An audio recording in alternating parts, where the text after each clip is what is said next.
ಸ್ನೇಹಿತರೆ, ನೀವೀಗ ಈ ವಿಡಿಯೋ ನೋಡುತ್ತಿರುವ ಕ್ಷಣದಲ್ಲಿ ದೆಹಲಿ ಸುರಕ್ಷಿತವಾಗಿದೆ. ರಿಪಬ್ಲಿಕ್ ಡೇ ಶಾಂತಿಯುತವಾಗಿ ನಡೆದಿದೆ. ಆದರೆ ಇದು ಅದೃಷ್ಟದಿಂದಲ್ಲ. ಇದು ಭಾರತೀಯ ಸೇನೆಯು ಮುಂಚಿತವಾಗಿ ಕಂಡುಹಿಡಿದ ಒಂದು ಭಯಾನಕ ಕುತಂತ್ರದ ಫಲ. ಭಾರತೀಯ ಸೇನೆ ನಮ್ಮ ದೇಶದಲ್ಲೇ, ನಮ್ಮ ಭೂಭಾಗದಲ್ಲೇ ಅಡಗಿಕೊಂಡಿದ್ದ ಒಂದು ಬಹಳ ಅಪಾಯಕಾರಿ ಉಗ್ರಗಾಮಿಯನ್ನು ಸಂಪೂರ್ಣವಾಗಿ ನಿರ್ಮೂಲನ ಮಾಡಿದೆ.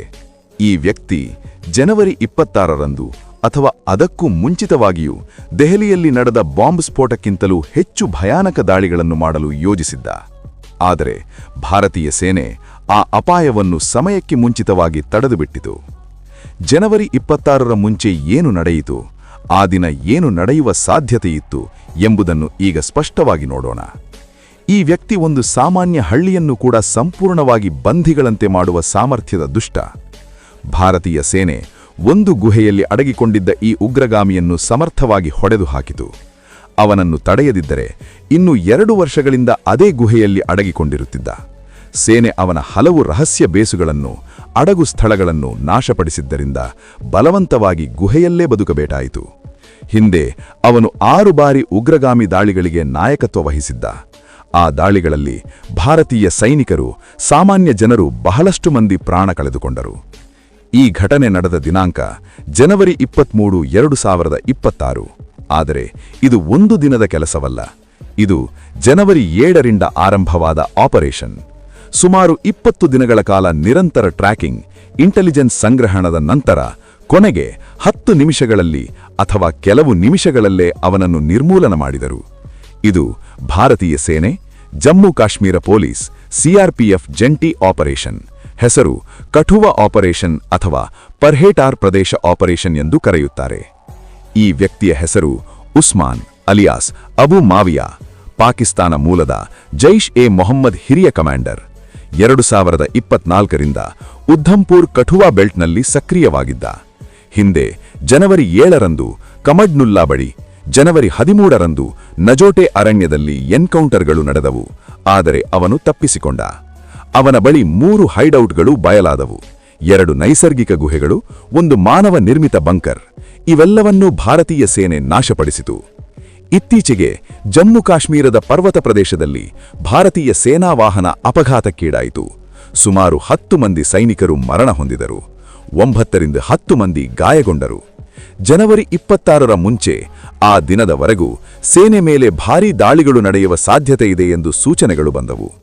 ಈ ದಾಳಿಗಳು ಯಾವಾಗ, ಎಲ್ಲಿ, ಹೇಗೆ ನಡೆದವು, ಈಗ ಯಾರು ಇನ್ನೂ ಬದುಕಿದ್ದಾರೆ, ಜನವರಿ 26ರವರೆಗೂ ಇನ್ನೂ ಯಾವ ದಾಳಿಗಳು ಯೋಜಿಸಲಾಗಿತ್ತು ಎಂಬುದನ್ನು ಭಾರತೀಯ ಸೇನೆ ಸಮಯಕ್ಕೆ ಮುಂಚಿತವಾಗಿ ನಿರ್ವೀರ್ಯಗೊಳಿಸಿತು. ಈ ಘಟನೆ ನಡೆದ ಪ್ರದೇಶ ಜಮ್ಮು ಕಾಶ್ಮೀರದ ಕಠುವಾ ಜಿಲ್ಲೆಯ ಪರ್ಹೇಟಾರ್ ಹಳ್ಳಿ. ಈ ಸಣ್ಣ ದೂರದ ಹಳ್ಳಿಯಲ್ಲೇ ಈ ಉಗ್ರಗಾಮಿಗಳು ಅಡಗಿಕೊಂಡಿದ್ದರು. ಉಸ್ಮಾನ್ ಒಂದು ಮನೆಯಲ್ಲಿ ನಾಗರಿಕರನ್ನು ಒತ್ತೆಯಾಳುಗಳಾಗಿ ಇಟ್ಟುಕೊಂಡು ಅಡಗಿಕೊಂಡಿದ್ದ. ಭದ್ರತಾ ಪಡೆಗಳು ಬಂದು ಮೊದಲು ನಾಗರಿಕರನ್ನು ಸುರಕ್ಷಿತವಾಗಿ ಹೊರಗೆ ತೆಗೆದರು. ನಂತರ ಸಣ್ಣ ಪೊಲೀಸ್ ತಂಡ ಕೋಣೆಗೆ ಪ್ರವೇಶಿಸಿತು. ಉಸ್ಮಾನ್ ಗುಂಡು ಹಾರಿಸಿದ. ಆದರೆ ಪೊಲೀಸರು ಅವನ M4 ಆಟೋಮೆಟಿಕ್ ರೈಫಲ್ ಅನ್ನು ಕಸಿದುಕೊಂಡು ಅವನನ್ನು ಗುಂಡು ಹಾರಿಸಿ ಕೊಂದರು. ಭಾರೀ ಆಯುಧಗಳು, ರೈಫಲ್ಗಳು, ಗ್ರೆನೇಡ್ಗಳು, ವಿಸ್ತಾರವಾದ ಗೋಲಾಬಾರುದುಗಳನ್ನು ವಶಪಡಿಸಿಕೊಳ್ಳಲಾಯಿತು. ಈಗ ಇನ್ನೂ 2 ಅಖ್ತರ್ ಅಲಿ, ಮಾವಿ ಈ ಪ್ರದೇಶದಲ್ಲೇ ಅಡಗಿಕೊಂಡಿದ್ದಾರೆ. ಭಾರತೀಯ ಸೇನೆ ವಿಸ್ತಾರವಾದ ಶೋಧ ಕಾರ್ಯಾಚರಣೆಯನ್ನು ಮುಂದುವರಿಸುತ್ತಿದೆ. ಶೀಘ್ರದಲ್ಲೇ ಇವರಿಬ್ಬರನ್ನು ನಿರ್ಮೂಲನ ಮಾಡುತ್ತೇವೆ ಎಂದು ಸೇನೆ ದೃಢ ಸಂಕಲ್ಪವನ್ನು ತಿಳಿಸಿದೆ. ಸೋನ್ನಾರ್, ಮಂಡ್ರಾಲ್ ಸಿಂಗ್ ಪೋರಾ ಅರಣ್ಯ ಪ್ರದೇಶಗಳಲ್ಲಿ 3 ಜೈಷ್ ಉಗ್ರಗಾಮಿಗಳ ಮೇಲೆ ಪ್ರತ್ಯೇಕ ಆಪರೇಷನ್ ಟ್ರಾಶಿ 1 ಮುಂದುವರಿದಿದೆ. ಈ ಉಸ್ಮಾನ್ ಕೇವಲ ಒಬ್ಬ ಉಗ್ರಗಾಮಿ ಮಾತ್ರವಲ್ಲ, ಜೈಷ್ ಎ ಮೊಹಮ್ಮದ್ ಸಂಸ್ಥೆಗೆ ಸೇರಿದ ಕಮಾಂಡರ್. ಕಳೆದ 2 ವರ್ಷಗಳಿಂದ ಡೋಡಾ, ಉಧಂಪುರ್, ಕಠುವಾ ಪ್ರದೇಶಗಳಲ್ಲಿ ಅವನು ಉಗ್ರಗಾಮಿ ಕಾರ್ಯಕಲಾಪಗಳಿಗೆ ನಾಯಕತ್ವ ವಹಿಸಿದ್ದ. 2024ರಿಂದ ಇಲ್ಲಿಯೇ ಸಕ್ರಿಯವಾಗಿದ್ದ. ಈ 2 ವರ್ಷಗಳ ಕಾಲದಲ್ಲಿ 5ರಿಂದ 6 ಬಾರಿ ದಾಳಿಗಳನ್ನು ಮಾಡಿದ್ದ. ಆ ದಾಳಿಗಳಲ್ಲಿ ಸೈನಿಕರು, ಸಾಮಾನ್ಯ ಜನರು ಬಹಳಷ್ಟು ಮಂದಿ ಪ್ರಾಣ ಕಳೆದುಕೊಂಡರು. ಅವನ ನಿರ್ಮೂಲನವು ರಿಪಬ್ಲಿಕ್ ಡೇ ಮುಂಚೆ ಪಾಕಿಸ್ತಾನ್ ಹ್ಯಾಂಡ್ಲರ್ಗಳ ಹತಾಶ ಪ್ರಯತ್ನಗಳನ್ನು ತಡೆದುಬಿಟ್ಟಿತು. ಜೈಷ್ ಎ ಮೊಹಮ್ಮದ್ ಎಂದರೇನು? ಇದು ಪಾಕಿಸ್ತಾನ್ ಬೇಸ್ಡ್ ಡಿಯೋಬಂಡಿ ಜಿಹಾದಿಸ್ಟ್ ಗುಂಪು. ಮಸೂದ್ ಅಜಹರ್ ಅವರಿಂದ ಸ್ಥಾಪಿಸಲ್ಪಟ್ಟಿದೆ. ಜಮ್ಮು ಕಾಶ್ಮೀರವನ್ನು ವಿಭಜಿಸುವುದೇ ಇದರ ಮುಖ್ಯ ಗುರಿ. ಹಿಂದೆ ಪುಲ್ವಾಮಾ ದಾಳಿ ಮುಂತಾದ ಭಾರೀ ದಾಳಿಗಳಿಗೆ ಇದೇ ಜವಾಬ್ದಾರಿ. 2024ರಿಂದ ಜಮ್ಮು ಪ್ರದೇಶದ ಅರಣ್ಯ ಬೆಲ್ಟ್ನಲ್ಲಿ ಇನ್ಫಿಲ್ಟ್ರೇಷನ್ ಹೆಚ್ಚಾಗಿದೆ. ಕಳೆದ ವರ್ಷ ಡಿಸೆಂಬರ್ನಲ್ಲಿ ಸುಮಾರು 30 ಡಜನ್ ಉಗ್ರಗಾಮಿಗಳನ್ನು ಹೊರಹಾಕಿದ ಆಪರೇಷನ್ ನಂತರವೂ ಅಂತಹ ಹೈಡೌಟ್ಗಳಲ್ಲಿ ಅಡಗಿಕೊಂಡಿದ್ದರು. ಉಸ್ಮಾನ್ ಮುಂತಾದ ಪಾಕಿಸ್ತಾನಿ ಕಮಾಂಡರ್ಗಳು ಇಲ್ಲಿಗೆ ಬಂದು ಸ್ಥಳೀಯ ನೆಟ್ವರ್ಕ್ಗಳನ್ನು ನಿರ್ಮಿಸಿ ದಾಳಿಗಳನ್ನು ಯೋಜಿಸುತ್ತಿದ್ದರು. ಇದು ಪಾಕಿಸ್ತಾನ್ ಹ್ಯಾಂಡ್ಲರ್ಗಳಿಂದ ನೇರ ನಿರ್ದೇಶನದೊಂದಿಗೆ ನಡೆಯುತ್ತಿತ್ತು. ರಿಪಬ್ಲಿಕ್ ಡೇ ಮುಂಚೆ ಅಂತಹ ದಾಳಿಗಳನ್ನು ಯೋಜಿಸುವುದರ ಹಿಂದೆ ಒಂದೇ ಗುರಿ: ದೇಶದಲ್ಲಿ ಅಸ್ಥಿರತೆ ಸೃಷ್ಟಿಸುವುದು. ಇಲ್ಲಿಗೆ ನಿಲ್ಲಲಿಲ್ಲ. ಭಾರತೀಯ ಸೇನಾಧಿಪತಿ ಜನರಲ್ ಉಪೇಂದ್ರ ದ್ವಿವೇದಿಯವರು ಸ್ಪಷ್ಟವಾಗಿ ಘೋಷಿಸಿದ್ದಾರೆ: ಪಾಕಿಸ್ತಾನ ಭೂಭಾಗದಲ್ಲಿ ಕುಳಿತುಕೊಂಡು ಗುಪ್ತಚರರು ನಮ್ಮ ದೇಶದಲ್ಲಿ ನಿರಂತರ ಅಸ್ಥಿರತೆ ಸೃಷ್ಟಿಸುತ್ತಿದ್ದಾರೆ. ಅವರ ಮೇಲೂ ಸಮಗ್ರ ಶೋಧ ಕಾರ್ಯಾಚರಣೆ ಮುಂದುವರೆದಿದೆ. ಅವರು ಯಾವುದೇ ಪ್ರಯತ್ನ ಮಾಡಿದರೂ ಆಪರೇಷನ್ ಸಿಂಧೂರ್ ಮುಂತಾದ ಭಾರೀ ಕ್ರಮಗಳನ್ನು ತೆಗೆದುಕೊಳ್ಳುತ್ತೇವೆ ಎಂದು ಎಚ್ಚರಿಸಿದ್ದಾರೆ. ಆಪರೇಷನ್ ಸಿಂಧೂರ್ ಕಳೆದ ವರ್ಷ ಮೇಯಲ್ಲಿ ಪಹಲ್ಗಾಮ್ ದಾಳಿ ನಂತರ ನಡೆಯಿತು. 88 ಗಂಟೆಗಳಲ್ಲಿ 100ಕ್ಕೂ ಹೆಚ್ಚು ಉಗ್ರಗಾಮಿಗಳನ್ನು ನಿರ್ಮೂಲನ ಮಾಡಿ ಪಾಕ್ ಉಗ್ರಗಾಮಿ ಮೂಲಸೌಕರ್ಯವನ್ನು ನಾಶಪಡಿಸಿತು. ಈಗಲೂ ಆಪರೇಷನ್ ಮುಂದುವರೆದಿದೆ. ಭವಿಷ್ಯದ ತಪ್ಪು ಸಾಹಸಗಳಿಗೆ ಪೂರ್ಣ ಪ್ರತಿಕ್ರಿಯೆ ನೀಡುತ್ತೇವೆ ಎಂದು ಜನರಲ್ ದ್ವಿವೇದಿ ಸ್ಪಷ್ಟಪಡಿಸಿದ್ದಾರೆ. ಅಲ್ಲದೆ ಉಗ್ರಗಾಮಿಗಳು ತಯಾರಿಸಿದ ಹಲವು ಗುಹೆಗಳು, ರಹಸ್ಯ ಬೇಸ್ಗಳ ಮೇಲೆ ಈಗ ನಿಗಾ ಹೆಚ್ಚಾಗಿದೆ. ಜಮ್ಮು ಕಾಶ್ಮೀರದ ಮಸೀದಿಗಳು, ಮದರಸೆಗಳ ಮೇಲೆ ಪೂರ್ಣ ತನಿಖೆ ನಡೆಯುತ್ತಿದೆ. ಅಲ್ಲಿನ ನಿರ್ವಾಹಕರು ಯಾರು, ನಿಧಿಗಳು ಎಲ್ಲಿಂದ ಬರುತ್ತಿವೆ, ನಿರ್ಮಾಣ ಹೇಗೆ ನಡೆದಿದೆ, ಸಂಪರ್ಕಗಳು ಎಲ್ಲಿಯವರೆಗೆ ವಿಸ್ತರಿಸಿವೆ, ಆಧಾರ್ ಕಾರ್ಡ್ಗಳು, ಮೊಬೈಲ್ ಸಂಖ್ಯೆಗಳು, ಬ್ಯಾಂಕ್ ವಿವರಗಳು, ವಹಿವಾಟುಗಳು ಎಲ್ಲವನ್ನೂ ಅಗೆದು ತೆಗೆಯಲಾಗುತ್ತಿದೆ. ದೆಹಲಿಯ ರೆಡ್ ಫೋರ್ಟ್ ಸ್ಫೋಟದ ನಂತರ ಮುಖ್ಯ ಶಂಕಿತನಾಗಿ ಜಮ್ಮು ಕಾಶ್ಮೀರದ ಪುಲ್ವಾಮಾ ಜಿಲ್ಲೆಯ ಡಾಕ್ಟರ್ ಉಮರ್ ಮಹಮ್ಮದ್ ಅಥವಾ ಉಮರ್ ಉನ್ ನಬಿ ಗುರುತಿಸಲ್ಪಟ್ಟನು. ಅವನು ಫರೀದಾಬಾದ್ನ ಅಲ್ ಫಲಾಹ್ ಯೂನಿವರ್ಸಿಟಿಯಲ್ಲಿ ಡಾಕ್ಟರ್ ಆಗಿ ಕೆಲಸ ಮಾಡುತ್ತಿದ್ದನು ಮತ್ತು ಸೂಸೈಡ್ ಬಾಂಬರ್ ಆಗಿ ಸ್ಫೋಟದಲ್ಲಿ ಮರಣ ಹೊಂದಿದ ಶಂಕೆ. ಈ ಪ್ರಕರಣದಲ್ಲಿ ಅವನ ಸಂಪರ್ಕಗಳು ಪಹಲ್ಗಾಮ್, ಪುಲ್ವಾಮಾ ಪ್ರದೇಶಗಳಿಗೆ ವಿಸ್ತರಿಸಿವೆ. ಅಲ್ಲಿ ಅವನು ಜೈಷ್ ಇ ಮೊಹಮ್ಮದ್ ಮುಂತಾದ ಉಗ್ರಗಾಮಿ ಗುಂಪುಗಳೊಂದಿಗೆ ಸಂಬಂಧ ಹೊಂದಿದ್ದು ತಿಳಿದುಬಂದಿದೆ. ಈ ಸಂಘಟನೆ ಒಂದೇ ಅಲ್ಲ, ಇದು ಪಾಕಿಸ್ತಾನದಿಂದ ನಡೆಯುತ್ತಿರುವ ಭಾರೀ ಕುತಂತ್ರದ ಭಾಗ ಎಂದು ಇಂಟೆಲಿಜೆನ್ಸ್ ವರದಿಗಳು ಸೂಚಿಸುತ್ತಿವೆ. Pakistan inter services intelligence ISI ಮತ್ತು ಜೆಇಎಂ ಹ್ಯಾಂಡ್ಲರ್ಗಳು ಈ ಮಾಡ್ಯೂಲ್ ಅನ್ನು ನಿರ್ವಹಿಸಿದ ಶಂಕೆ.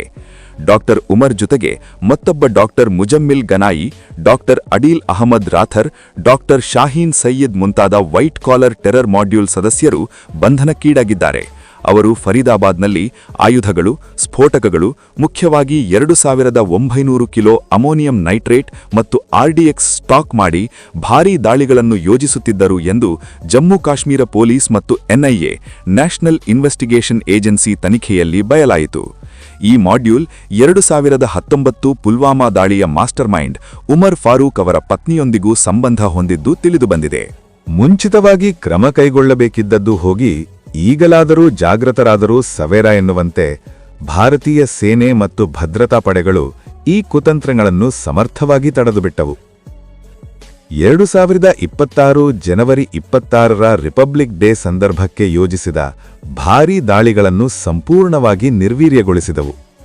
ಈ ಯೋಜನೆ 2626 ಕೋಡ್ ನೇಮ್ನೊಂದಿಗೆ ಐಎಸ್ಐ ಮತ್ತು ಜೆಇಎಂ ಅವರಿಂದ ನಿರ್ವಹಿಸಲಾಗುತ್ತಿತ್ತು ಎಂದು ಇಂಟೆಲಿಜೆನ್ಸ್ ಎಚ್ಚರಿಕೆಗಳು ಬಂದವು. ಇದರಲ್ಲಿ ಪಂಜಾಬ್ ಗ್ಯಾಂಗ್ಸ್ಟರ್ಗಳ ಸಹಾಯವೂ ಇತ್ತು. ಲೈನ್ ಆಫ್ ಕಂಟ್ರೋಲ್ ಬಳಿ ರಾಡಾರ್ಗಳು, ಸರ್ವೇಲೆನ್ಸ್ ಕ್ಯಾಮೆರಾಗಳನ್ನು ಸ್ಥಾಪಿಸುತ್ತಿರುವಾಗ ನಡೆದ ಗುಂಡಿನ ಚಕಮಕಿಯಲ್ಲಿ ಒಬ್ಬ ಇನ್ಫಿಲ್ಟ್ರೇಟರ್ ಅನ್ನು ಸೇನೆ ನಿರ್ಮೂಲನ ಮಾಡಿತು. ಹೆಚ್ಚುವರಿಯಾಗಿ ಪಂಜಾಬ್ನಲ್ಲಿ 2 ಕಿಲೋ ಆರ್ಡಿಎಕ್ಸ್, ಹಲವು ಆಯುಧಗಳನ್ನು ವಶಪಡಿಸಿಕೊಳ್ಳಲಾಯಿತು. ಇವೆಲ್ಲವೂ ರಿಪಬ್ಲಿಕ್ ಡೇ ದಾಳಿಗಳಿಗೆ ಬಳಸುವಂತೆ ಯೋಜಿಸಲಾಗಿತ್ತು. ಆದರೆ ಭಾರತೀಯ ಭದ್ರತಾ ಪಡೆಗಳು ಅವುಗಳನ್ನು ಸಮಯಕ್ಕೆ ನಾಶಪಡಿಸಿದವು. ಈ ಘಟನೆಗಳ ಪ್ರಭಾವ ಬಹಳ ದೊಡ್ಡದು. ಜೆಇಎಂ ಮುಂತಾದ ಉಗ್ರಗಾಮಿ ಗುಂಪುಗಳಿಗೆ ಇದು ಭಾರೀ ಹೊಡೆತ.